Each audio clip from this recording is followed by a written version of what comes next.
Good morning, my gorgeous and handsome friends. Today we're going to be reading The Ugly Duckling from the Little Book of Girls' Fairy Tales, as specially requested by our watcher, Chrissy Tina. She will never be an ugly duckling. The Ugly Duckling. It was a warm day in summer, and a mother duck was sitting all by herself on her nest at the far end of a pond. She felt rather lonely, for it seemed to her that she'd been there forever. She could hardly wait for her ducklings to hatch. Then they could swim in the pond together. At long last, one of her eggs cracked open, then another and another, and out popped her tiny ducklings. Before very long, there were 6 fluffy yellow ducklings doing their best to jump out of the nest. The mother duck knew the moment she saw her downy ducklings that they were the most beautiful babies she had ever seen. She couldn't wait to show them off to the other birds on the pond. Then she noticed that the biggest of her eggs hadn't hatched, so she settled down to keep the egg warm underneath her soft feathers. While the mother duck waited, she watched her ducklings scurry to and fro as they explored their new world. "I do believe that the world is a great deal bigger than our pond," she quacked, nodding her head wisely. "It stretches right up to the farmyard, and that's as far as it goes, I think." It didn't take long before the big egg began to crack open, and a large gray bird with a huge head and a long neck came tumbling out of its shell. Oh my, quacked the mother duck. "You don't look a bit like your brothers and sisters. I'm not even sure that you are a duckling at all." As soon as the other 6 ducklings heard all the noise, they scurried out of the reeds and gathered around the new arrival. "What is it?" peeped the ducklings all together. "Well," said the mother duck with a sigh, "he does look rather funny, a bit strange, you might say. He's not like us," cheeped the smallest of the 6 ducklings. Then the others joined in. "He's not even yellow. His head is too big, his feet are enormous, and he's ugly." "Now that's not so," said the mother duck. "He's not ugly, he's just different." But sad to say, from that day on, the poor duckling became known as the Ugly Duckling. Mother Duck was eager to show off her newly hatched family, so she led them down to the pond for their first swim.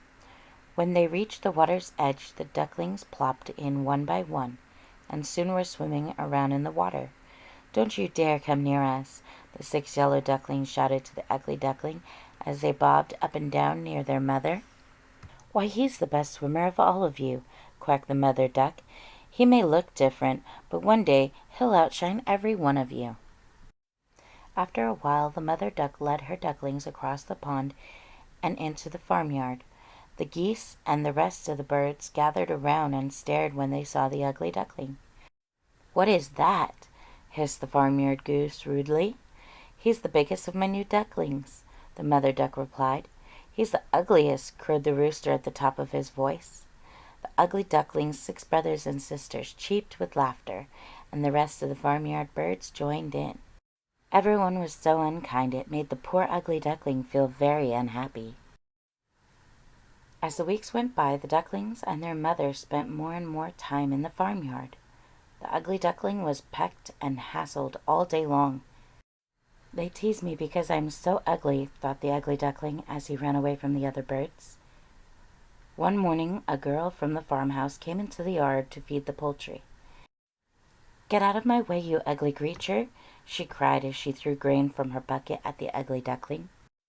The duckling was so shocked he tumbled through the hedge and landed upside down in a field full of sharp cornstalks.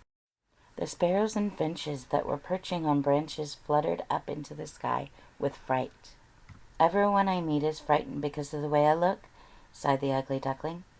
"It must be because I am so ugly. I shall go far from here and never come back again."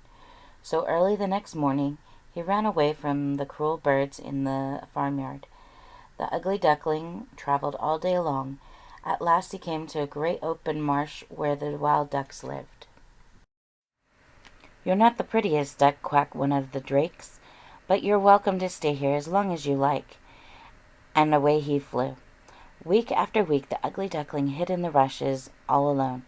Nobody bothered him until one day a hunting dog came sniffing around. The wild ducks flew off at once. There were men on the marsh carrying guns, and the wild ducks knew not to stay. When the hunting dog discovered the ugly duckling, he growled and bared his teeth. Then he turned and ran off into the reeds. "Even the dog thinks I'm ugly," said the duckling. "That is the reason he didn't bite me." It was autumn now, and the weather was getting colder day by day. It was time for the ugly duckling to leave the marsh and find somewhere away from the wind and rain.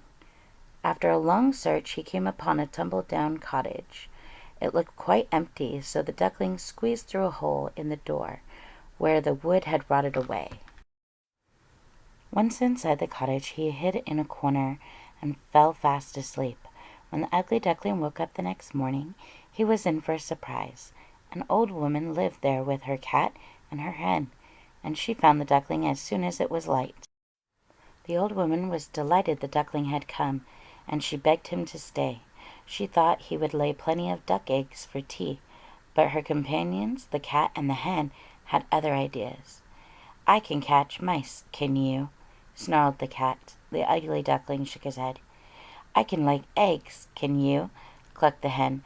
The ugly duckling shook his head again, for he had no idea how to lay an egg. "The old woman will fatten you up and eat you for dinner, you ugly bird," sneered both the cat and the hen.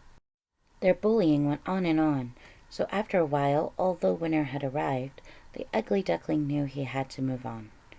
Early one morning, before anyone in the cottage was awake, he squeezed out of the door where the wood had rotted away. As the duckling walked through the day, snowflakes began to fall. Then at long last he came to a quiet lake. There he stayed all alone. By day he swam in the icy water, and when darkness fell he went to sleep in the hollow of an old tree. One evening, as the sun was setting and a mist was drifting across the lake, the ugly duckling looked up and saw a flock of beautiful birds passing overhead. "How I wish I was one of those birds. Then I could fly away with them and be happy forever."